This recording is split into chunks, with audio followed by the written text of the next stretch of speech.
তরুণ প্রজন্ম ওই খুনি হাসিনার পতন ঘটিয়েছে, তারা রাজনৈতিক দল গঠন করবে কিনা এটা বাংলাদেশের মানুষই নির্ধারণ করবে। হুজুর ভয় দেখে অনেকে বলছে -1 -2 ফর্মুলা।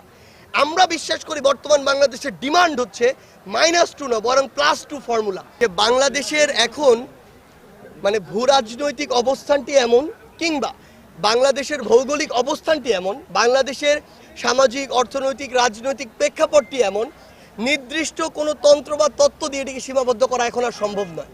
বাংলাদেশে কোন তন্ত্র থাকবে, সমাজতন্ত্র বলেন আর আপনি আপনার জায়গা থেকে পুঁজিবাদ বলেন, যেই বলেন না কেন, এটি আসলে নির্দিষ্ট কোনো স্পেসিফিক কিছু তত্ত্ব দিয়ে এখন সীমাবদ্ধ করার আমার মনে হয় সময় এবং অবস্থা নেই। এটি বাংলাদেশের মানুষের চাহিদার উপর নির্ভর করে এই মডেলটি ঠিক হবে আসলে।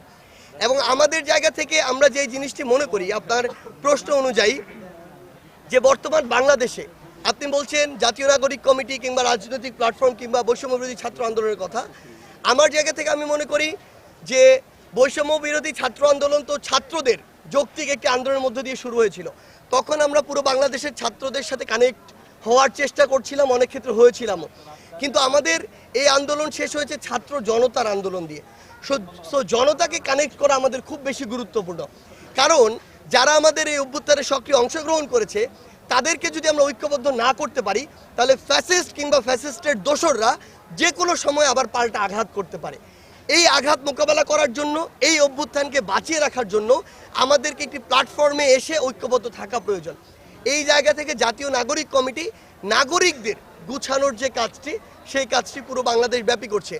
আর এই তরুণ প্রজন্ম যারা, যেখানে বিগত 16 বছর ধরে বাংলাদেশের রাজনৈতিক দলগুলো বারবার চেষ্টা করেও ব্যর্থ হয়েছে, সেখানে যেই তরুণ প্রজন্ম ওই খুনি হাসিনার পতন ঘটিয়েছে, তারা রাজনৈতিক দল গঠন করবে কিনা এটা বাংলাদেশের মানুষই নির্ধারণ করবে।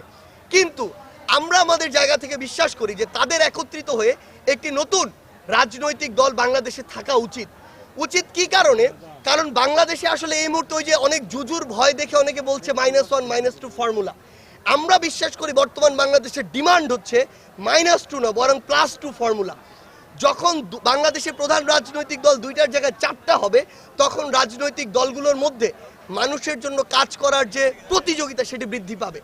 এবং এক দল আরেক দলকে প্রতিপক্ষ মনে করা, নিজেদের মধ্যে নেগোসিয়েশন করা কিংবা ডিল করে একবার এ ক্ষমতা আসবে একবার এ ক্ষমতা আসবে, এই চর্চা থেকে বের হয়ে আসার জন্য আমাদের বাংলাদেশের নতুন এবং গুরুত্বপূর্ণ আরও রাজনৈতিক দল দরকার।